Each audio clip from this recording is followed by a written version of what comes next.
Okay, Pangulong Marcos, humanda ka na. Aristuhin ka ng taong bayan. Yung mag-aaristo sa atin. Sino ba yung mag-aaristo sa atin? NBI! Aaristuhin natin ang NBI. Ang Philippine National Police. Panguli ang Armed Forces. Kaya ba natin? Kaya! Taong bayan ang masusunod sa ating bansa. Tama hindi? Kaya kayong NBI, mag-isip-isip na kayo. Kayo Pilipinas Police, mag-isip na rin kayo. At ang aking dating kasama, the Armed Forces of the Philippines, aarestuhin namin kayo sa pamamagitan ng citizen arrest. Kaya natin? Kaya! Bakit yun nasa likod nagpipintuhan? Kaya nasa likod? Kaya! Ulit ikaw yung nasa likod? Kaya! Yung nasa likod ba? Kaya! Pero may narinig akong bulong. Pati yung taga-Quiapo bumulong sa akin. Ha? Nakarating. Kayo mga nasa bahay, kung saan kami pupunta, lumabas ka na kayo ng bahay. Sumunod na kayo dito sa grupong ito. Tama hindi? Kailangan hintayin pa natin iba. Hintayin natin. Handa na ba kayo? Handa na ba? Kayo sa likod, handa na? Okay. Hintayin pa natin iba. Kasi yung iba na sa bahay, nagbibihis pa. Ha? Nagbibihis pa sila. May naliligo pa eh. Okay, Pangulong Marcos, humanda ka na. Aristuhin ka ng taong bayan. Ayan na mga kababayan, si Pangulong Marcos aaristuhin na po ng taong bayan. Ito po ang mga taong bayan aaristo sa kanya. Panoorin po ninyo. Maraming ilan dyan, mga vendors. At syempre yung ating mga riders, food delivery. Takot nang mag-deliver dahil sa malawakang krimen. Ang isang sigaw ng mamamayan, BBM, resign! Resign!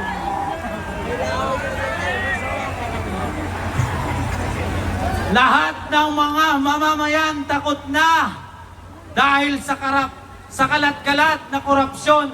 Hindi lang korupsyon, ang krimen kaliwat kanan. Hindi na safe ang Pilipinas. Ibababa ko lang yung helmet ko kasi kasing bigat na ng maletang ninakaw nila. Sawa na ang mamamayan. Kailangan namin ng hustisya. Kailangan namin ng hustisya. Ayan na mga kababayan, ang taong bayan ay patuloy pong nagkakaisa. Ito pong ginanap na Liwasang Bonifacio Rally ay ginawa po ito ng UPI. At hindi lang po ito sa Liwasang Bonifacio at hado sa buong Pilipinas na po ito nangyayari ngayon mga kababayan. So, alam nyo po, bagamat masasabi natin na hindi po ito buo na talagang sumusugod sa Malacanang or sa EDSA, pero mahalaga po mga kababayan, kumbaga mayroon pong naka-maintain na lagi pong nandyan nakaabang na mga rally. Kasi anytime po, once po na naglabas po sila ng house show na decision dyan sa impeachment, na alam naman po natin kung ano po ang kanilang gustong gawin, marami po dyan ang mayroon na po talagang judgment dito kay Vice President Inday Sara Duterte. Ngayon, ano po ang tulong po nito? Dahil anytime, any moment, pag gumawa po sila ng katarantaduhan, mabilis na po mag-activate ang taong bayan. Ayan na po mga kababayan sa buong Pilipinas na po yan, na talagang nakahanda pong lumabas para po suportahan itong si Vice President Inday Sara Duterte. Ngayon mga kababayan, ang ating pag-uusapan ay ito. Ang tsumugi kay Mima Alicia, tukoy na po mga kababayan. Panoorin po natin ang buong bidyong ito. At ito nga pong si Matibag, gustong imbestigahan. Ito pong napakaganda pala mga kababayan na nagawa noong panahon ni Tatay Digong. Ito ngang sports complex dyan sa Tarlac. Ang buong detalye nito mga kababayan, ako magugulat kayo kung paano po ipinagmalaki at ibinalita ni Erwin Tulfo dito. So anong mangyayari nito ngayon mga kababayan? Kasi magkasama na si Erwin Tulfo at si Senator Cayetano dito sa Senado. At itong si Matibag ay gumagawa ng isyo. Samantalang si Dizon naman ay inaabsuelto na nila na si Dizon isa rin po kung mayroon naman pong hindi maganda dito ay maaaring masangkot.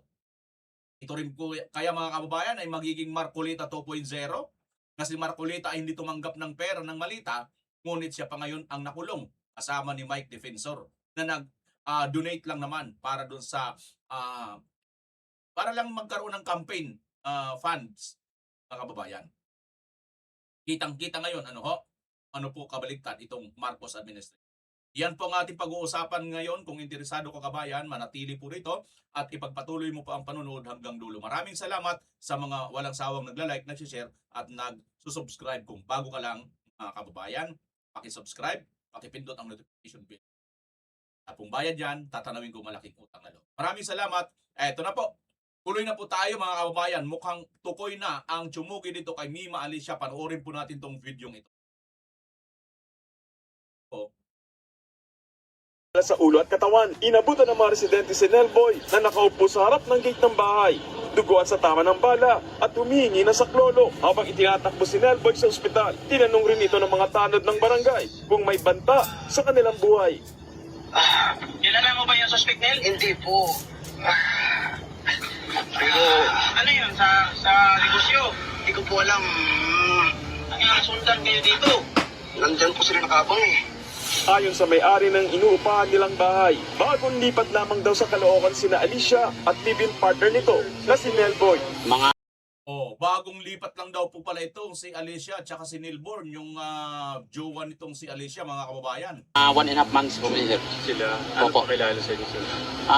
Nagbayan silang motor, sir. Kasi yung lalaki, sir, ang kausap ko dyan. Wala raw nakakilala sa dalawa at sa pagiging political vlogger ni Alicia. Maliwanag mga kababayan ha, wala daw po nakakakilala sa dalawa at sa pagiging political vlogger ni Alicia. So yung mga nagpapatunog po dyan na yung may kinalaman po dito yung mga Duterte at ang INC, no? Or ang kinalaman sa kanyang ginagawang pagbablog, magulis dilim muna kayo. Kapagkat hindi nga po ito ang maaaring isa sa dahilan kasi biruin nyo, isang buwan pa lang mahigit, dyan pala yan sa lugar na yan. Imposible naman na napakagaling naman. So maaari, sino yung nakakaalam kaagad ng lugar nitong si Alicia na ito, maaari mga kababayan, ay kakilala niya talaga. Or nasa kanilang grupo din, di ba mga kababayan? Posible yan. Kasi paano siya natitrace? Syempre kung kalaban yan, nakikita ka kaagad, biruin mo, isang buwan pa lang, bagong lipat pa lang. Madalas mag-post si Alicia ng content na sumusuporta kay Pangulong Bongbong Marcos. Kita nyo, di ba, yung balita, madalas ang mag-content pumapabor kay Pangulong Marcos, no, mga kababayan. At siyempre, kakibat niyan, sasabihin anti-DDS. Marcos, bumuhos ang pakikiramay mula sa mga kapwa pro-BBM page at vloggers. Ilang oras matapos ang pamamaril, dumating ang dalawang lalaki at pilit pinabubuksan ang bahay ng mga biktima. Ayan no mga kababayan, after ng pamamaril, ilang oras, may dumating na dalawang lalaki at pilit pinabubuksan ang bahay ng biktima. Tingnan nyo nga. BBM page at vloggers. Ilang oras matapos ang pamamaril, dumating ang dalawang lalaki at pilit pinabubuksan ang bahay ng mga biktima. Nagpakilala silang kamag-anak ng mga biktima at kukuha raw ng gamit ni Nelboy. Paano kasigurado na kamag-anak ito ng biktima? Paano nakakasigurado, mga kababayan, na kamag-anak ito? Bakit pumunta ka agad dyan? Di ba parang mayroon minsan yung mayroon ako napanood sa US ba yun? Sa Amerika ba yun? Yung parang crime time. Parang mga suko ba sa kanila? Parang mga investigative report na yung krimen daw, pagka ang kriminal, no? Nandyan lang sa paligid o kaya nagmamasid o kaya pumupunta rin. Mga kababayan. Hindi ko po sinasabing ito sila yun ha. Kaya lang, may mga napanood tayong ganon mga kababayan. Pero hindi ito sinasabing sila yung suspect ha. Hindi po. At pera na gagamitin sa ospital ng biktima. Galing po kami ng presinto, nagpirma-pirma po siya doon, binigay po yung cellphone and susi sa kanya. Dahil po, yun nga po, pinaliwanag po yung sitwasyon. Galing na kayo ng istasyon? Yes po. Okay. Nag-waiver po doon, tsaka mamaya babalik po siya para ibalik din po yung cellphone. Hindi muna pumayag ang may-ari ng bahay. Humingi po ako muna ng clearance sa police, sir. Kasi baka under investigation pa po yung bahay. So, para po ma-preserve muna yung crime scene, sir. Sa ulo at katawan, inabutan ng mga residente si Nelboy na nakaupo sa harap ng gate ng bahay. Duguan sa tama ng bala at humihingi ng saklolo. Habang itinatakbo si Nelboy sa ospital, tinanong rin ito ng mga tanod ng barangay kung may banta sa kanilang buhay. Kilala mo ba yung suspect, Nel? Hindi po. Pero Ano yun, sa negosyo? hindi ko po alam. Nagkasundan kayo dito. Nandyan po sila nakabang eh. May nakaabang na daw po mga kababayan, nandyan na daw sa kanila, no?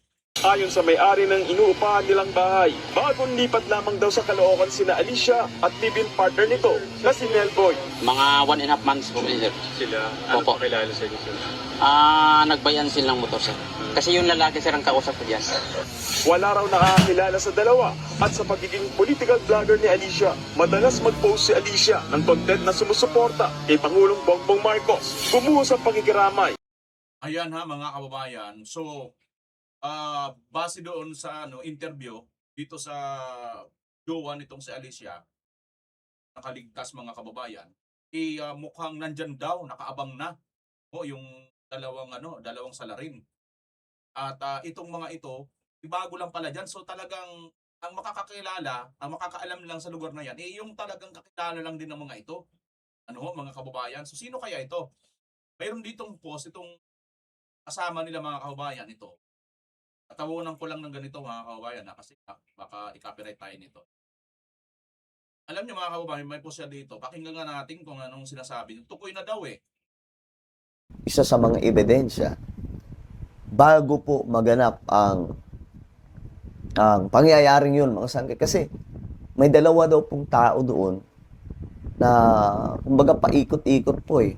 Halata daw pong, nakita daw po sa CCTV na halata daw po na may pinaplano bago po maganap. Pero nagtaka lang ako kasi ba't ganun yung subdivision na yun?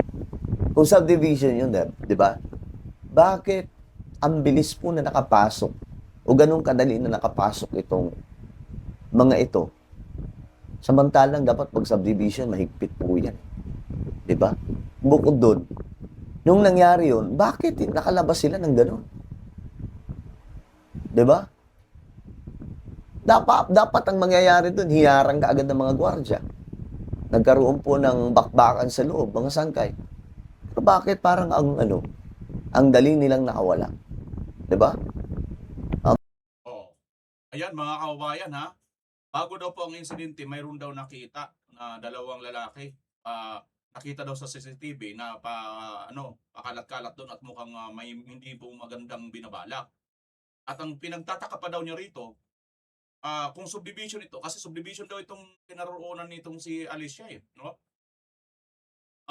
Bakit mabilis lang nakapasok itong mga ito na hindi naman to taga doon, di ba? Tapos mga kababayan, bukod dyan mga kababayan, papaano nakalabas ka agad? Subdivision to, di dapat naharang muna kasi nga mayroon na anong pamamaril Bakit hindi ito naharang? Alam nyo, kung lilitrahan natin ang sinasabi nito mga kababayan, kapag parang yung yumari dito kay Alicia, mayroong katungkulan. Kilala. At alam na alam si Alicia, di ba, kung saan sila. Alam na alam. Kakilala ito nitong Alicia na ito, di ba? Alam na alam mga kababayan. At sino ba ang maaaring nakaalam? Sino ba may hawak ngayon ng mga kababayan? Sino ba may hawak ngayon?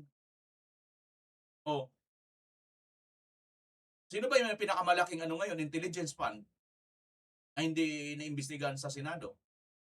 Na hindi pinapa-impeach? Sige nga, sino may hawak ng pinakamalaking intelligence fund? 14 billion.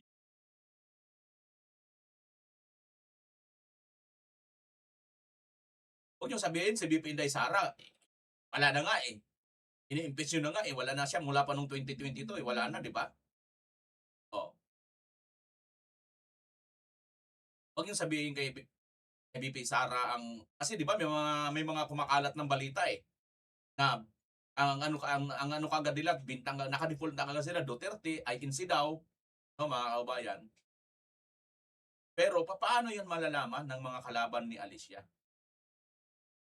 Grabe naman na sobra namang napaka kung hindi niya kakilala ito. Kasi biruin mo, nakapasok sa subdivision. Tapos bago lang sila dyan sa subdivision, 1 buwan pa lang mahigit. Pagkatapos, hindi alam mismo ng mga kapitbahay. Ang trabaho niya na vlogger or political vlogger, hindi alam. Sabi nga doon ng may-ari ng bahay, ayun daw yun, ano lang, ang kilala lang niya, yung lalaki, kasi ang pakilala ng lalaki, ay nagbibenta sila ng buy and sell ng motor. Diba mga kababayan, ayun no? Buy and sell daw ng motor. So, hindi nila kilala, no? Hindi nila kilala kung sino kung anong trabaho nitong Alicia, itong may-ari, ang kausap daw nitong may-ari ng bahay ay lalaki. So, hindi nila kilala talaga mga kababayan. Sa lugar na yan, walang nakakakilala kay Alicia kasi nga, bukod sa bago, subdivision, alam nyo naman sa mga subdivision, ano na yan kumbaga, minsan pag may mga kaya-kaya na, hindi na tayo dyan basta-basta nakikimaring-marites, di ba? Wala nang masyado nakikimarites, lalo't mayroon pa nga daw gate yan, gwardiya. So, paano nakapasok ito? Pagkatapos, paano rin ito nakalabas na baliwala lang? Di ba? Mga kababayan. Dalawa po daw ito. Mukhang tukoy na mga kababayan. Ang problema, ang kanilang naratibo sira. Dahil nakadefault sila sa Duterte at INC daw di umano. Mayroon magpakalat dito mga kababayan yung multong multong bakla daw yata Talaga mga baklat, mga bading, wala talagang mga bading, no? Hindi po yung iba ha, hindi po lahat. Hindi po lahat mga kababayan. So, alam nyo, no? Sino man po itong salarin nito, malamang sa malamang, hindi po ito kampo ng. Kasi nga po, malamang sa malamang, kilalang kilala. Alam na alam. Kilalang kilala itong Alicia. Alam na alam kung saan sila. Malamang sa malamang, mga hawak ito, alam ito sa intelligence. Hindi basta-basta matutuntun yan mga kababayan, di ba? Hindi yan basta-basta matutuntun. Sino-sino ba yung mga kasama nito, di ba? Yung mga kasama nito, mga kaibigan nito, kakilala nito, mga kapwa nito content creator. O doon sa asawa niya, doon naman sa negosyo. Mayroon pa yung dati niyang jowa na nugbog siya, may pinakita naman siya kahapon, di ba? Ayun mga kababayan, sa tingin nyo kaya, may kakayahan pa dito yung mga Duterte, ando na nga si Tatay Digong nakapulong. Andiyan naman si Trillanes, buhay na buhay. Kahit anong paninira sa mga diba? Napaka nonsense talaga na mag-default kayo sila. Duterte na naman kaagad ang kanilang system. Ay nako. Iwan na natin yan. So, ito na tayo dito sa sa balita patungkol po dito.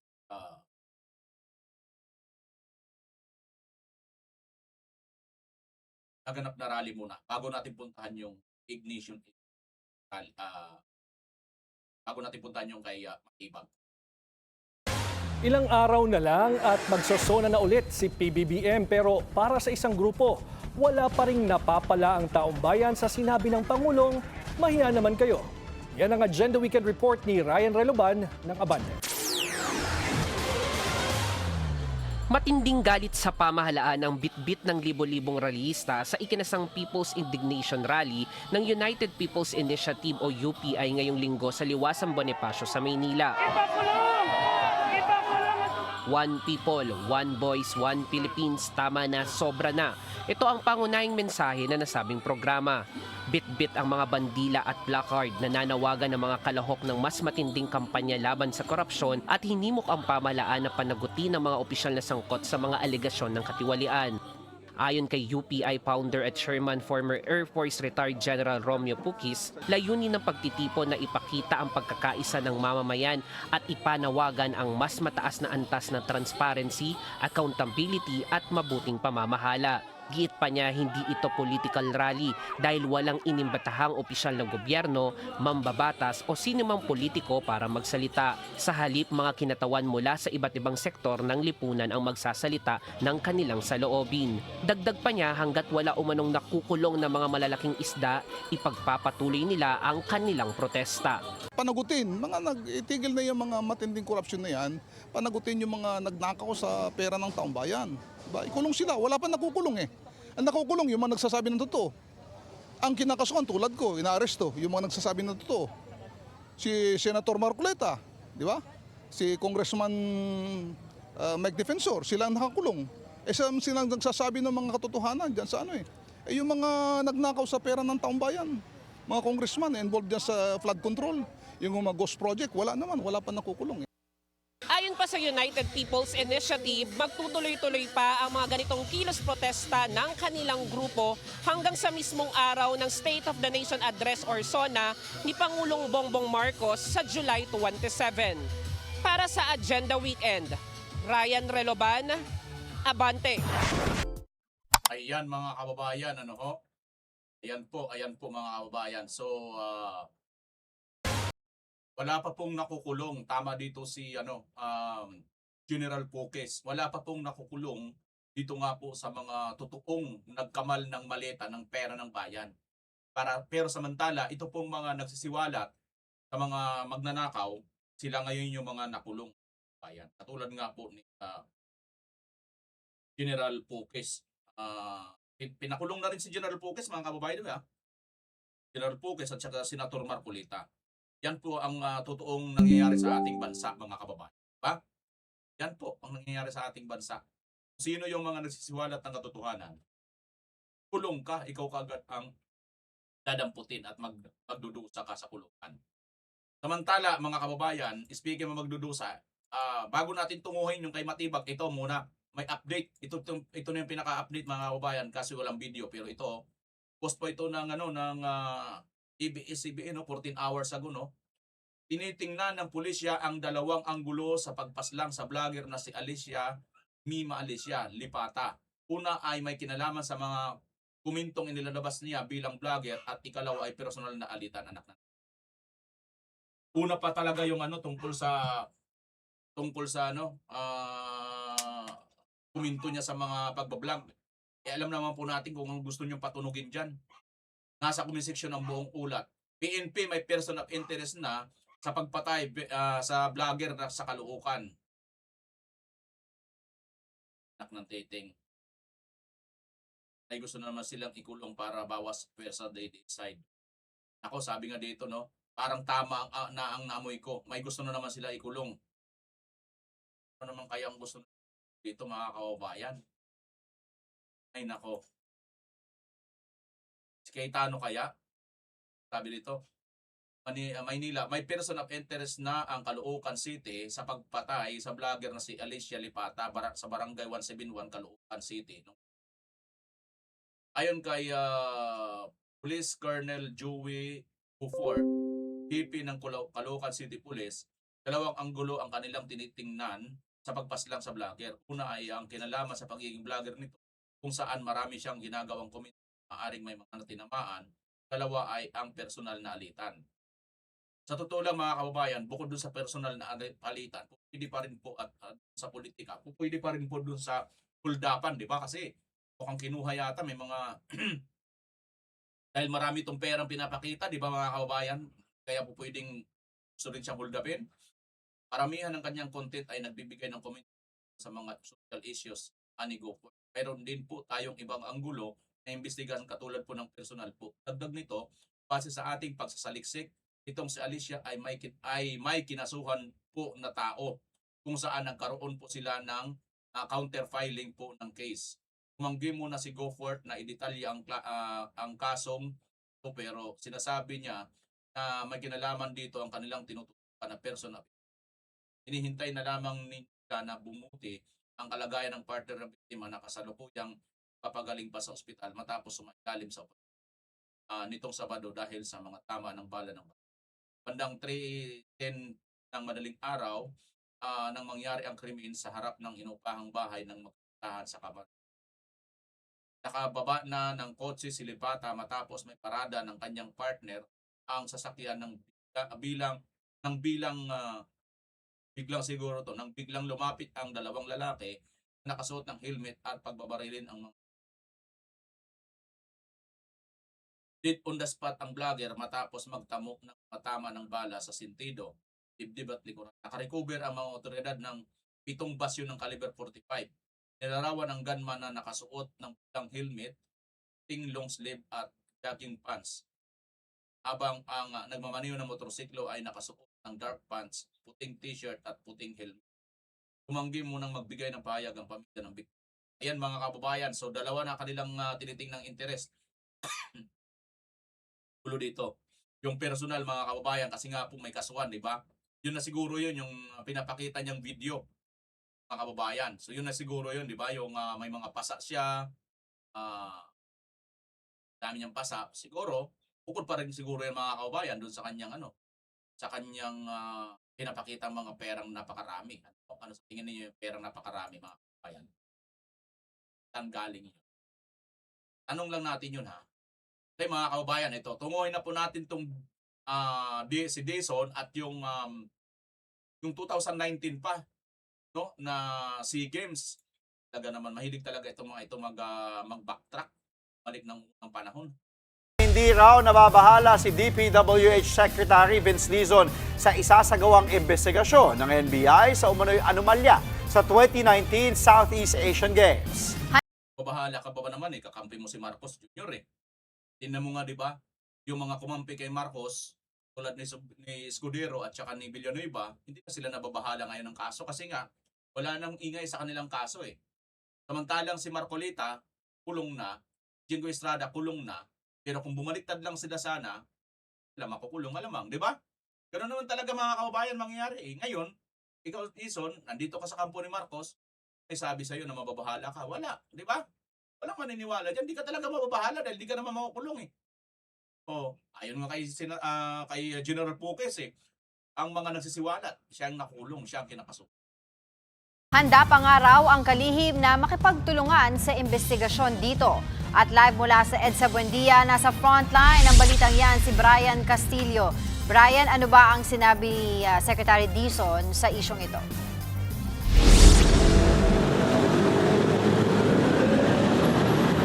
Andre Angela, nanindigan nga si DPWH Secretary Vince Dizon na malinis yung kanyang konsensya. Sa gitna yan ang sinasagawa ng investigasyon kaugnay sa maanomalya umunong paggamit ng pondo noong 2019 SEA Games. Sa inspeksyon ng Phase 2 ng EDSA Rehabilitation Project kanina, iginit ni Dizon na maayos at walang bahid ng anomalya ang mga proyekto. Si Dizon ang nagsilbing Bases Conversion and Development Authority President and CEO noong 2019 SEA Games. Ang BCDA ang nanguna sa pagpapatayo sa New Clark City Sports Complex na ginamit sa event. Naunang sinabi ng Palasyo at Ombudsman na ibinasura na ang reklamong graft at malversation laban kay Dizon noong 2021 dahil sa kakulangan sa ebidensya. Kita niyo mga kababayan, kay Dizon ay basura na. Pero dito kay Cayetano, mukhang itutuloy mag-iimbestiga. Parang ganito rin din kayo nangyari kay Senator Marcolita. Kay Senator Marcolita, na ibasura na sa Comelec pero itinuloy ni Ombudsman Remulla. Galing! Handa naman daw makipagtulungan ang kalihim sa isasagawang investigasyon ng NBI kaugnay nito. Pakinggan natin ang pakayag ni Secretary Dizon. Magkakasang loob natin at talagang napakaganda ng mga facilities na yon. Nakita nyo naman, no? Nagbigay yan. Kita nyo mga kababayan napakalakas ng loob natin na talaga namang malinis ang proyekto na yon at napakaganda. World class daw ito mga kababayan. Pakita natin ulit kita nyo, saan ang anomalya dito kung ganito pala, Mr. Dizon, na parang nag-alburuto at nag-imbestiga itong si Matibag. Ni Secretary Dizon. Magkakasang loob natin at talagang napakaganda ng mga facilities na yon. Nakita nyo naman, no? Nagbigay yan ng pride sa atin nung SEA Games noong 2019. Pati mga dayuhan, pati mga taga Singapore, pinupuri yan. Kagaya nga na sinabi na rin ng Ombudsman tsaka ng NBI, 2021 pa yan na-dismiss So, kampante tayo dyan. Pero at the same time, kung mayroong mga investigasyon, kampante rin tayo. Tayo, magko-cooperate dyan. Kasi, malinis ang konsensya natin at naniniwala tayo na napakaayos nung mga facilities na yan.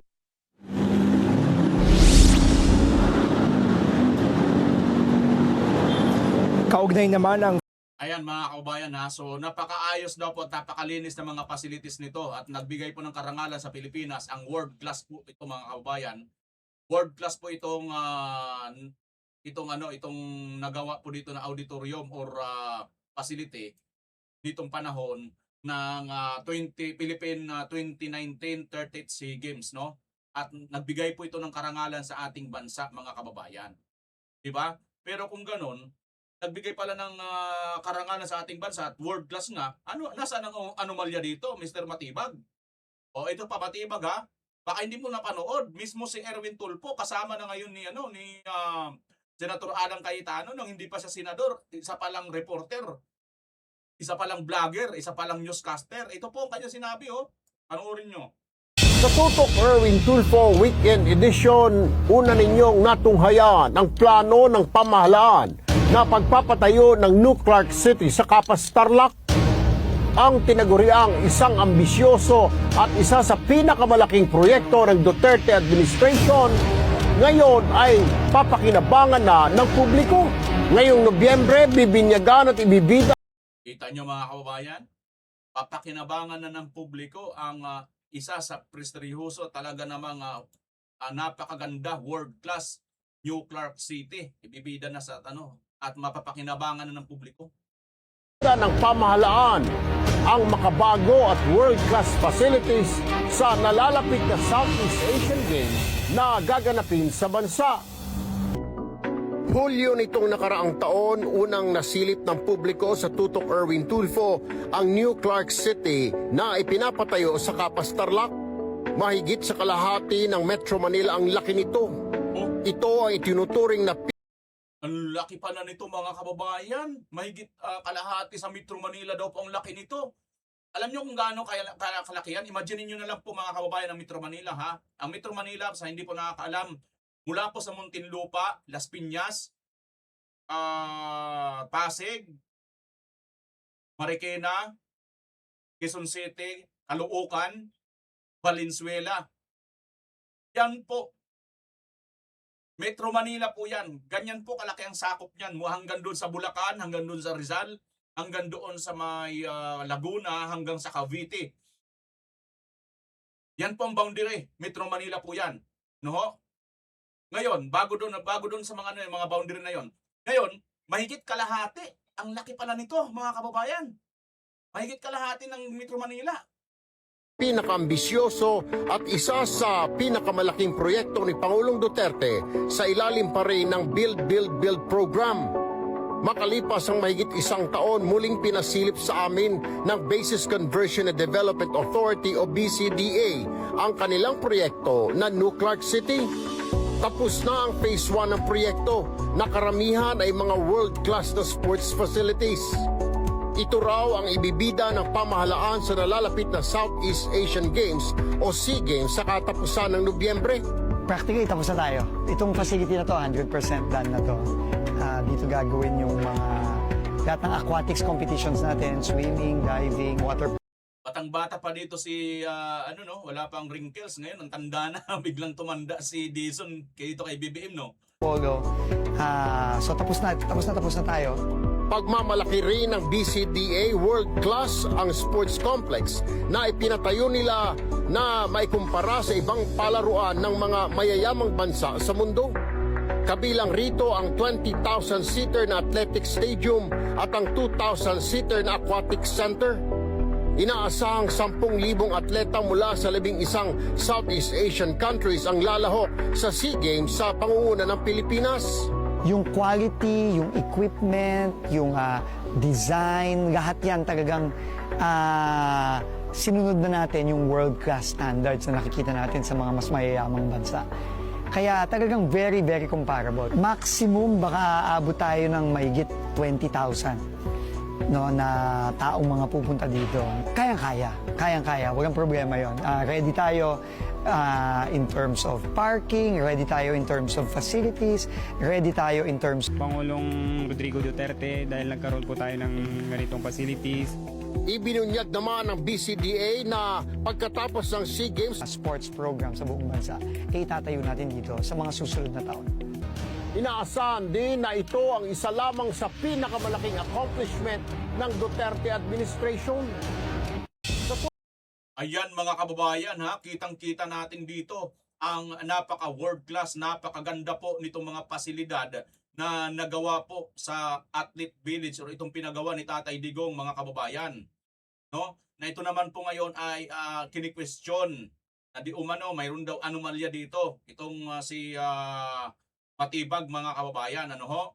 So itong napakaganda na ito na at pati athlete village, so parang mga hotel, mga kababayan. Ngayon lang ito sa panahon ni Duterte nagkaroon ng mga ganito, no? Kumpletos Ricados, pati mga athlete talagang pinupuri nila, sinasabi nila napakaganda nitong nagawa ni Tatay Digong. Dati ang hirap pa nila kung saan sila magpunta, pa mga kababayan, pero ngayon napakaganda na, napakaayos na mga kababayan. Hindi na to hausyaw, no? Hindi na sila hirap. Ito po yung napakaganda na proyekto na ginawa ni Tatay Digong. Ano ho? Na ngayon ay siya namang pilit na naman hinahanapan ng issue nitong ni Matibag. Ito talagang Marcos administration, yung napakaganda, sisirain talaga. Ngayon yung mga dapat sana silang gumawa ng maganda, wala, sila ang naninira. Nagbabalik sila diyan. Napakaganda Lahat, walang nagsabing hindi maganda hindi maayos Nagbigay pa nga ng matinding karangalan sa ating bansa, di ba mga kababayan? Dahil samantalang walang nagganito noon, walang nagmalasakit nito noon na ibang mga naging pangulo. Pa talaga, Duterte lang talaga. Kaya nga si Tatay Digong kahit kinulong na lahat, si BP Inday Sara, inimpeach na nila, Duterte pa rin ang sigaw ng taong bayan, mga kababayan. Bakit? Kasi nga po talagang kitang-kita po talaga, no? Ang magandang nagawa ng mga Duterte. Tingnan nyo nga itong si Matibag, mga kababayan. Ayan, no? Mayroon pa siya noon, no? Ganyan-ganyan, no? Salamat, PRRD. Ano lang pala ito? Parang BBM din pala ito, kaya pala talaga, no? Mga BBM, mga ano talaga, mga mangga, no? Sabi dito, paki-explain please ka PDP ko noon at Duterte appointe. Melvin Matibag was in the camp of Marrojas in the 2016 election. Nandun pala ito sa kampo ni Marrojas. Kaya naman pala mga kababayan. Kasi nga si Rojas, di ba galit na Tatay Digong? Alcose brought him into the Duterte camp. Si Alcose pala ang nagdala dito. Got him appointed as DOA Yusik and President of Transco. Currently, Alcose made him the Secretary General of PDP Laban when BBM was elected and there was big split between BBM and Sara camps. He left PDP, jumped to the Marcos camp, and became a vicious critic of his former party mates. He umapang his way into the Marcos Romualdez camp and had his wife, Ann, elected as Congresswoman of 1st District of Laguna. As NBI Director, he is now the lead persecutor of his former political allies. I don't know if we can warm his way again in the next administration after Marcos. Sa tingin nyo, kababayan, kaya makakagapang pa ito, pabalik, or papunta naman doon sa panibagong administrasyon? Ito pala mga kababayan, ganito palang gawain nila.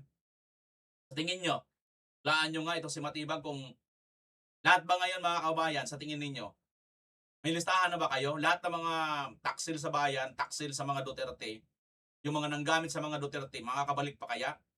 Dapat maglagay na kayo ng listahan ngayon pa lang, mga kababayan, O kasi ang mga Duterte, tingnan nyo, ito po mga Duterte, Kami dire nga kanunay nakigbisog pod sa simple nga butang nga unta imo ning malagpasan kay daghan gadahom daghan gakuha og kusog sa imuha nga pohon gubot kayo tong nasod pero moabot ra ang panahon nga mohayag kani kung ikaw na pohon ang among mahimong presidente sa always remember nga palangga kanamo ug aygyog pawala og paglaom kay di ami gakuha og kusog kanimo. Salamat kaayo sa imong presensya. Mas nakahatag kanamo og kusog nga magpadayon. Palangga gyud kay kanamo, ma'am. Dili na kaayo nako tas-on kay emotional kaayo ko karon nga nakita ta ka. Isa ra gyud among assurance, ma'am. Our commitment bisag magkinaunsa naa mi sa imong luyo. Naa kami. Ayan mga kababayan, nagbigay po ng emosyonal na pagsuporta ng pahayag. Ito nga pong Talakag Bukidnon Mayor Renz Sulatan, yan po, na sumusuporta daw po kay BP Inday Sara. Ngayon, nasa madilim tayong yugto, pero sila daw po naniniwala na pagka si BP Inday Sara na ang maging Pangulo, mayroon na po tayong kalinawan or mayroon na po tayong liwanag na mangyayari. Kayo ba mga kababayan, sa tingin ninyo? Sa tingin ninyo, pag nakabalik po ang mga Duterte at si BP Inday Sara naging presidente, magbabalik po ba ang mga proyekto? Gaganda po ba ang ating bansa? Mga kababayan, bukod dyan, magiging maayos na po ba? Wala na ng mga droga, hindi man maubos, mabawasan, at magiging hindi na tayo matatakot kahit gabi. Yung mga anak natin or kung tayo man mismo sa gabi na hindi tayo mga ngambang holdupin, naniniwala ba kayo dyan mga kababayan?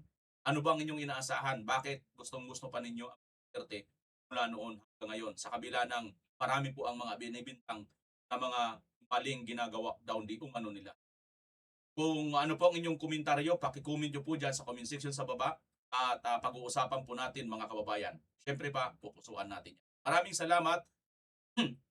At kung nakarating ka dito sa dulo ng video ito, isa kang mag-voting follower mga kababayan kasi nga napuntahan mo or nakuha mo ang nilalaman ng ating. Uli, maraming salamat.